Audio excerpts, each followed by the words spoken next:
He had asked the agency for a sturdy widow, plain-spoken and past 40, a woman who would not flinch at wild girls or a cold kitchen, and instead the stage from Rosebud Junction let down a woman in a traveling cloak the color of a robin's egg, with a hatbox in one gloved hand and a bearing so straight and deliberate that half the men loafing outside the mercantile stopped talking to look at her.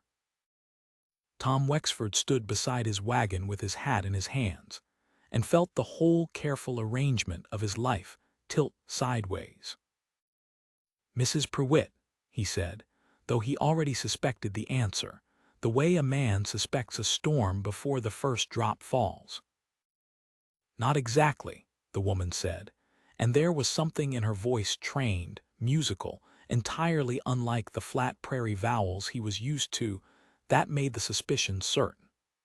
"Mrs. Prewitt sends her deepest regrets and her blessing. I'm afraid you've got me instead, Mr. Wexford.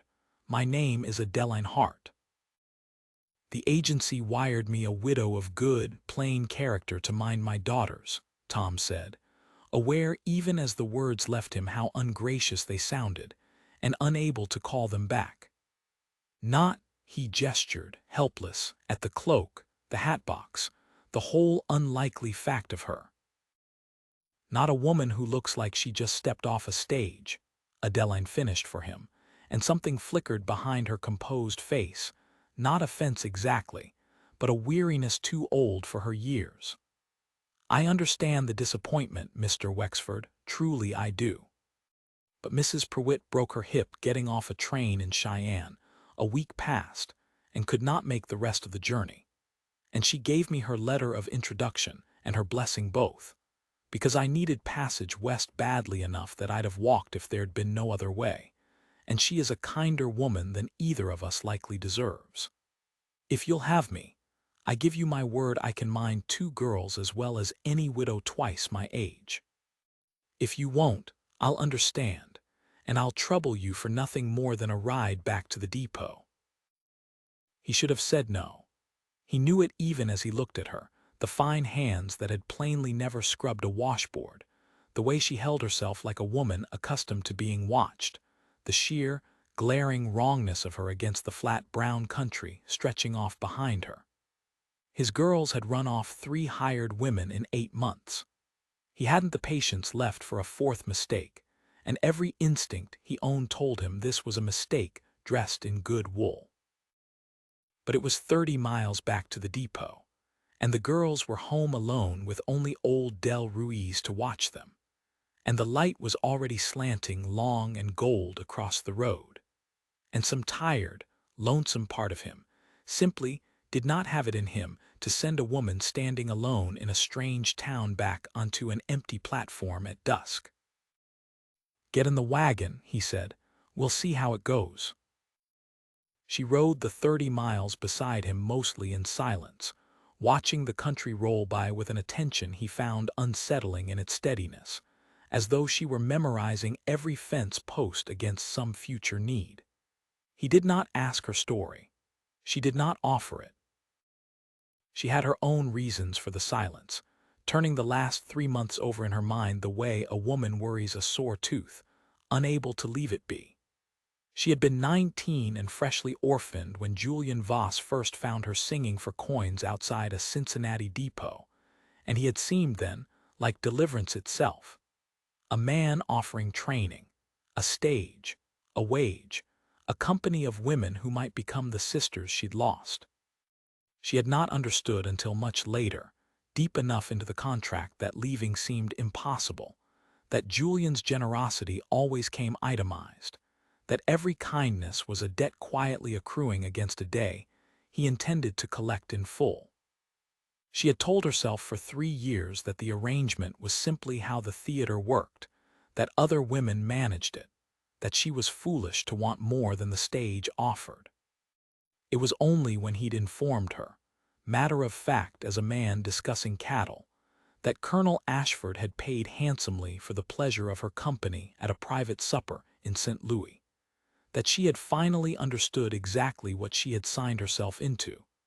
and exactly how far Julian meant to stretch the meaning of the word actress. She had left that same night, with nothing but a hatbox and the clothes on her back, and had been running west, town by town, ever since, until an old woman on a train platform in Cheyenne, seeing her fear plain on her face, had asked her story and then, astonishingly, offered her own place instead.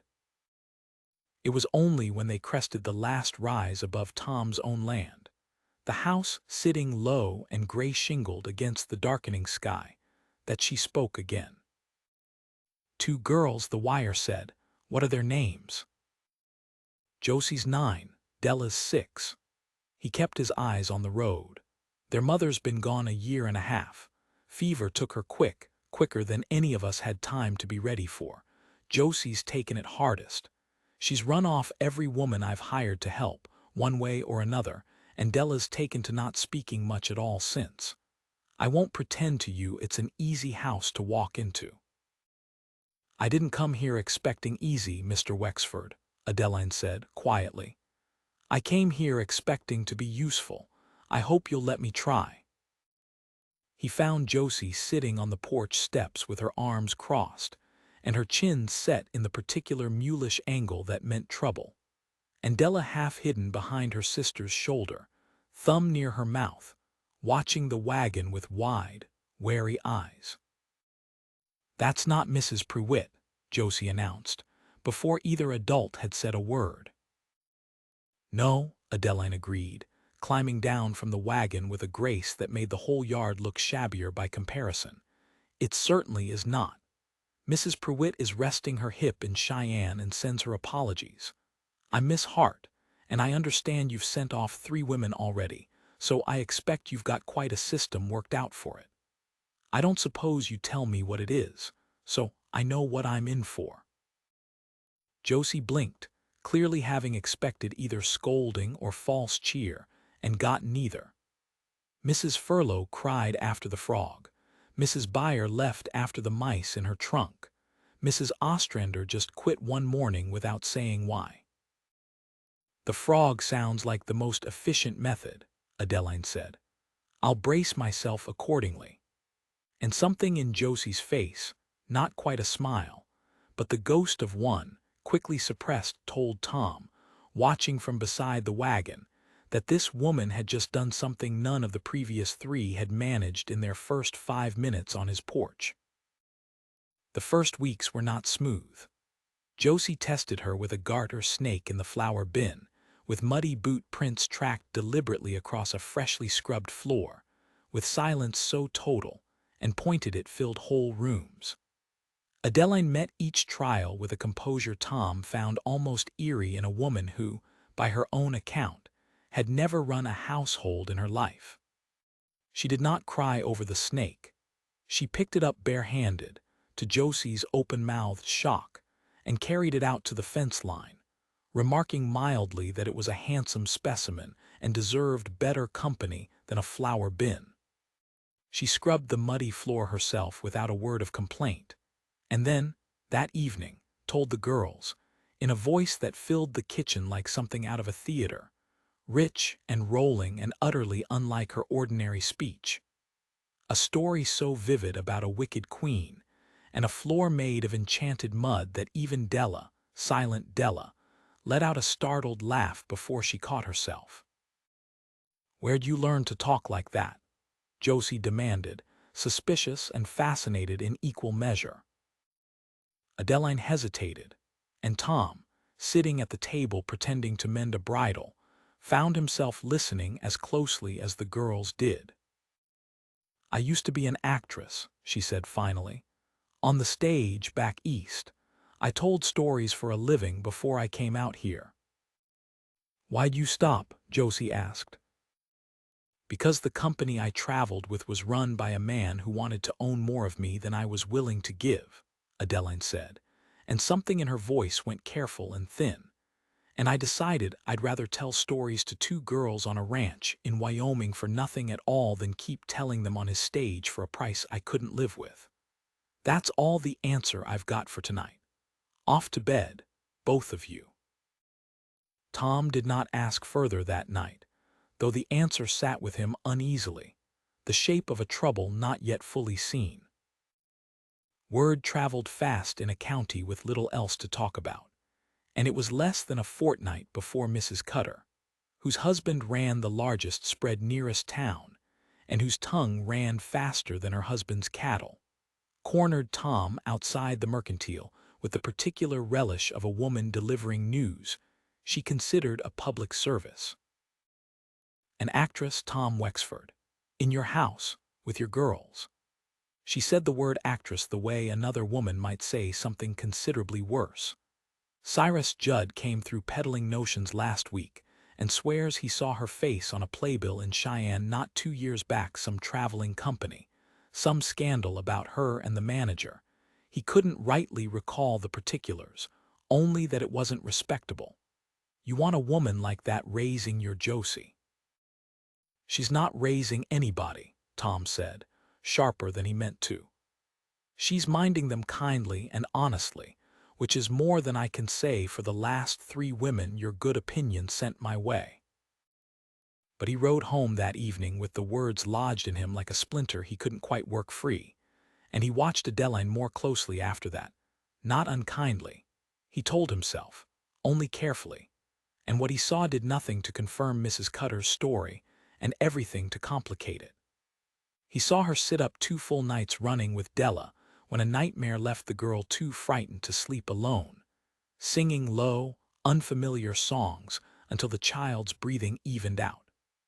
He saw her teach Josie, patiently, without a flicker of impatience, the letters the girl had refused to practice for any of the previous 3 women, turning the alphabet into a game with voices and silly faces, until Josie was laughing too hard to remember she'd meant to resist. He saw her mend, cook, scrub, and rise before dawn without complaint, a woman built for a stage now building, day by day, a plain and unglamorous kind of home. He began, without quite deciding to watch for the sound of her voice in the kitchen, the way he'd once watched for weather. The harvest social came in September, held in the Grange Hall with fiddle music and long tables of pie, and Tom nearly didn't take the girls at all, out of some old, stubborn reluctance to be looked at and pitied as the widower who still hadn't managed. It was Adeline who talked him into it, mending Josie's good dress by lamplight, and telling him plainly that his daughters deserved one evening of dancing and pie that had nothing to do with grief. She wore, that night, the one good dress she'd carried west in her single trunk, plain compared to what she must once have worn on a stage, but it drew eyes all the same. The way she carried herself drew eyes without her seeming to notice or want it. Mrs. Cutter watched her from across the hall with open suspicion. Old Del Ruiz, who rarely spoke 2 words together, told Tom flatly that Miss Hart danced like a woman who'd been taught proper, and asked no more questions than that, being a man who judged people by their kindness to horses and small children and found her wanting in neither. Tom asked her to dance only once, toward the end of the evening, clumsy about it in a way that embarrassed him more than it should have at 34 years old, and she took his hand without hesitation. And for the length of one slow reel, he found himself entirely unable to remember the last time he'd felt anything close to easy in his own skin. "You dance better than a rancher's got any right to," she said, laughing. "You dance like you were born to a ballroom," he said, "which I expect isn't far from true." Something passed over her face then, quick and guarded, and he understood he'd touched the edge of whatever she wasn't yet ready to tell him whole. He didn't press it. He only held her hand a beat longer than the dance required when the fiddle stopped, and neither of them moved to pull away first. Josie watched the whole exchange from the pie table with the sharp, delighted attention of a 9-year-old who has just found something far more interesting than dessert, and said nothing at all, which for Josie was its own kind of triumph of restraint. It was in the weeks after the social, with something unspoken but unmistakably changed between them. That Josie finally forced the reckoning neither adult seemed willing to start on their own. "Are you going to marry Miss Hart?" she asked her father directly one evening, with the blunt cruelty children wield without malice, while Adeline was out at the well and could not hear. "That's not a question for you to be asking, Josie Wexford. Della likes her better than anybody since Mama," Josie said, undeterred. "I like her too, even if I won't say it where she can hear and get proud about it. Mrs. Cutter says she's not respectable. I don't care what Mrs. Cutter says. Mrs. Cutter's never once made Della laugh in her whole life." Tom had no good answer for a 9-year-old's plain logic, and found, turning it over that night in the dark of his own room, that he had none for himself either. He had hired a widow to mind his daughters, and found instead a woman who had, in 6 weeks, done more to mend his broken household than 3 years of his own grieving, careful effort. He did not know the whole truth of her past. He knew only that he had begun, somewhere in those 6 weeks, to listen for her step in the hall the way a man listens for something he cannot afford to lose. The first warning came by post, a week before the man himself did a single folded sheet addressed to Miss Odette Rousseau, care of the Wexford Ranch, which told Tom plainly that whatever name she'd taken up out here, someone back east already knew exactly where to find her. Adeline read it standing at the kitchen table with her face gone still and careful, and then folded it small and set it in the stove without a word. "Julian," she said when Tom asked, "he's found me. I'd hoped Wyoming was far enough, but I expect nowhere's far enough from a man who considers you a debt still owed." She looked at the girls, safely out at the henhouse, and lowered her voice. "I should go, Tom, before he comes here and brings his trouble to your door along with mine." "You'll do no such thing," Tom said, more sharply than he intended. "I didn't take you in to hand you back over the first time some city man came sniffing after what he thinks belongs to him. Let him come. We'll see what he's made of." She studied him a long moment, as though weighing whether he understood the whole size of what he was offering to stand against, and then, slowly, nodded, and did not raise the subject of leaving again. The trouble arrived in earnest the following Thursday, in a hired buggy that pulled up the ranch road with a man in a city-cut coat holding the reins, and Adeline, coming out onto the porch with a basket of wash, went the color of old ash the moment she saw him. "Julian," she said, and her voice had none of its stage warmth left in it now, only a flat, frightened steadiness. "Odette."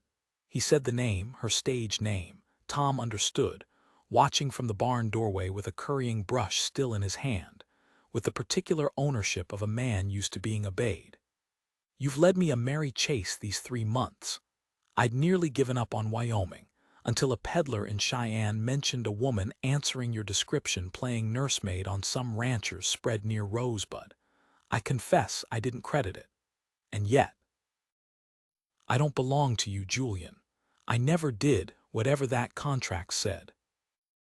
"That contract," Julian Voss said, climbing down from the buggy with the unhurried confidence of a man who believed the law and every polite fiction of society stood behind him, "was signed by your own hand, and it obligates you to the company for 2 more seasons. Seasons Colonel Ashford has already paid handsomely against, expecting your company in his private box in St. Louis this very month. I've come to collect what's owed, Odette, one way or another. You can come back with me quietly, or I can make quite certain every respectable family in this county learns exactly what sort of woman they've let mind their children." Tom came across the yard before he'd fully decided to move, the currying brush still in his fist like he'd forgotten to set it down. "This is my land, mister, and that's my household you're threatening. I'd want to hear the whole of this before you make any more promises about what you intend to make certain of." Julian looked him over with the faint, dismissive amusement of a city man assessing a rancher, and found nothing there to trouble him. This is a private matter between myself and Miss Hart, concerning a legal contract she is bound by. I'd advise you not to involve yourself in business you don't understand. I understand a man threatening a woman with ruin to force her back into something she's already told him plainly she wants no part of, Tom said. That much I follow well enough. What I don't follow is what kind of contract obligates a woman to a colonel's private box against her will, and I expect Judge Farley in town would find that question a good deal more interesting than you'd like. Something in Julian's confidence flickered, just barely. The contract is entirely legal. Then you won't mind showing it to the judge, Tom said. Because from where I'm standing, it sounds less like a contract and more like a man who sold a woman's company to another man for money, which is a word I believe the law's got some strong opinions about, whatever fancy paper you've dressed it up in. Adeline had gone very still on the porch, the wash basket forgotten at her feet, and when she spoke again her voice had found some of its old steel. Show him the paper, Julian, right here. If it's as legal as you claim, you've nothing to fear from a judge looking at it. Julian's jaw worked. I haven't the document with me. Then you've come 30 miles to threaten a woman with a paper you can't produce, Tom said, which tells me everything I need to know about how legal it truly is. I'll ask you plainly to get back in that buggy and off my land, and I'll ask you a second time only if the first one somehow escaped your understanding. For a long moment Julian Voss stood in the yard measuring the rancher in front of him, a man half again his size, with the settled, unhurried patience of someone who had never once needed to raise his voice to be believed, and seemed to arrive at the same arithmetic Tom had already done in his head. This isn't finished, Julian said, climbing back into the buggy with what dignity he could gather. The colonel doesn't take kindly to broken arrangements, Odette, and neither do I. You'll regret choosing a rancher's porch over a stage that made you somebody. I regret a great many things about the years I spent under your management, Julian, Adeline said, but choosing this porch has never once been among them. He drove off in a spray of gravel, and the yard was quiet a long moment after, the girls' faces pale in the doorway where they'd been watching, unnoticed, through the whole exchange. Is he coming back? Josie asked, small now, all her earlier bravado gone out of her. I don't know, Adeline admitted, and Tom saw her hands were shaking as she set down the basket at last. I've run from him 3 months and thought I'd finally outrun him for good. I'm sorry to have brought this trouble to your door, Mr. Wexford. I never meant for any of it to follow me here. You didn't bring trouble, Tom said. A man tried to bring trouble and found a door he couldn't push through. There's a difference, and I mean to see he learns it for good if he tries again. He did try again, 3 days later, not in person this time, but by letter to the county paper. A poisonous little notice hinting at scandal, and a rancher's poor judgment in the company he kept around innocent children, unsigned but unmistakable in its authorship. Mrs. Cutter, predictably, made certain half the county had read it by Sunday. Tom found himself standing in the churchyard afterward, Adeline pale and rigid beside him, while a knot of neighbors watched with the particular hunger of people who suspect they are about to witness a fall from grace. I understand there's been some talk, Reverend Alsop said, careful and diplomatic, about Miss Hart's former profession and about certain contractual entanglements. There's been talk started by a man who tried to force a woman back into an arrangement she never freely chose, Tom said, loud enough for the whole churchyard to hear plainly. I've seen the man myself, Reverend, standing in my own yard threatening to sell a woman's company to some colonel like she was a parcel of goods with a contract attached. I don't much care what Miss Hart did on a stage in Cheyenne. I care what I've watched her do in my own house. These 2 months raised my girls up out of a grief I couldn't reach myself, taught Josie her letters, gave Della back her laugh. If anyone here wants to call that scandal, they're welcome to come say so to my face instead of writing it unsigned to a newspaper. The churchyard was very quiet. Mrs. Cutter, for once, found nothing to say. "For what it's worth," Adeline said, into that silence, her voice steady now though her hands were not, "I'll not deny what I was. I was an actress, and I signed a contract younger and more desperate than I ought to have been, to a man who used it to try to bind me to arrangements no decent woman should be asked to accept. I ran from that, not from honest work, and I've spent every day since trying to build something honest in its place. I won't apologize for the stage. I will apologize gladly. If anyone here believes it makes me unfit to love 2 little girls who have had precious little of it since their mother died." It was Josie, standing small and fierce beside her father in her Sunday dress, who broke the silence first. "She's not unfit. She's the only one who ever made Della laugh again, and if anybody in this churchyard says different they can say it to me."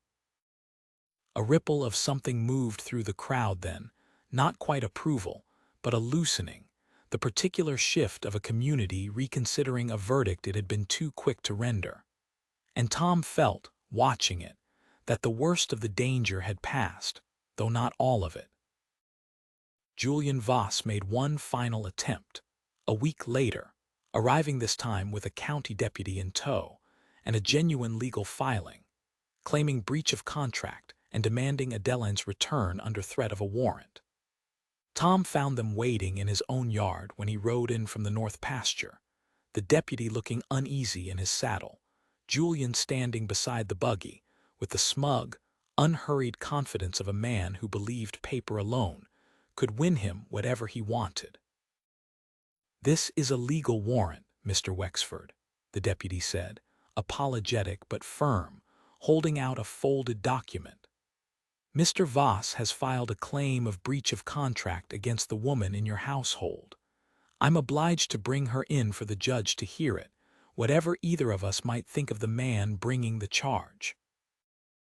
"Then bring her in," Tom said, dismounting slow and deliberate, "and I'll ride in right alongside her, because I mean to be standing in that courtroom when Judge Farley reads whatever fine print Mr. Voss thinks obligates a woman to a colonel's private supper table." Julian's composure slipped, just slightly, at the word colonel spoken so plainly in front of the deputy. "The nature of the engagement is not the court's concern, only the breach is." "Funny thing about a courtroom," Tom said, "is the judge generally does like to know the nature of the whole business before he decides who's owed what. Seems only fair, seeing as you're the one asking him to enforce it." They rode into Rosebud together that same afternoon, Adeline pale but steady beside Tom in the wagon, Julian trailing behind in his hired buggy, with the deputy riding escort. And the whole town seemed to know within the hour that something was finally being settled. Judge Farley heard the matter in his cramped little office above the bank, reading the contract Julian at last produced with a slow, deepening frown. "This document obligates Miss Hart's theatrical services for the run of 2 seasons," the judge said, turning the pages with the slow deliberation of a man who intended to be thorough precisely, because he sensed Julian wished he wouldn't be. "But it says nothing whatsoever about private engagements with a colonel's personal company, which I understand from Mr. Wexford's account was the true nature of the arrangement you intended to enforce with this warrant. Is that a fair account, Mr. Voss, or does Miss Hart misrepresent you?" Julian's jaw worked before he answered. "Colonel Ashford is a valued patron of the company. His interest in Miss Rousseau's in Miss Hart's company was a private arrangement, separate from the stage contract, yes. But she agreed to it at the time." "Under what circumstances did she agree?" the judge asked. I informed her the colonel had already paid the company a considerable sum in expectation of the arrangement, Julian said, and had the grace, at least, to look uncomfortable saying it aloud in a judge's office rather than a rancher's yard. So she was informed a payment had already changed hands for her company, after the fact, and told in effect that refusal would cost the company a debt she was expected to make good on personally. Judge Farley set the contract down and looked at Julian over the top of his spectacles, with an expression Tom found deeply satisfying to watch. Mr. Voss, I have read a great many contracts in this office, and I have yet to find one that can compel a woman's private company to a paying patron and remain enforceable in any court of this territory. However cleverly, the stage obligations are worded to disguise the true nature of the arrangement beneath them. A contract for the stage is one thing. A contract that reduces a woman to a debt collectible against her will is quite another, and I will not sign a warrant to enforce the second under cover of the first. I'd advise you to take your buggy and your paper and return to Cheyenne before I take a closer interest in exactly how many other women you've bound under similar terms, because I promise you, sir, that interest would not go well for you. The deputy, visibly relieved to have the matter settled without further complication, escorted Julian as far as the edge of town himself, and Julian left Rosebud that same afternoon and did not return. The county paper, 2 weeks later, ran a small, grudging retraction that satisfied no one entirely, but ended the talk all the same, the way most small-town scandal ends, not with a grand vindication, but with the town simply growing tired of the subject and moving on to the next. It was that evening, with the girls asleep and the house gone quiet around them, that Tom found Adeline sitting alone on the porch steps where she'd stood the very first evening, watching the last light go purple over the western ridge. I never did thank you properly, she said, without turning, for standing in that yard the way you did. Nobody's ever stood between me and Julian Voss before. I'd near forgotten it was a thing a person could do for another person without wanting something back for it. I didn't do it hoping for anything back, Tom said, settling onto the step beside her.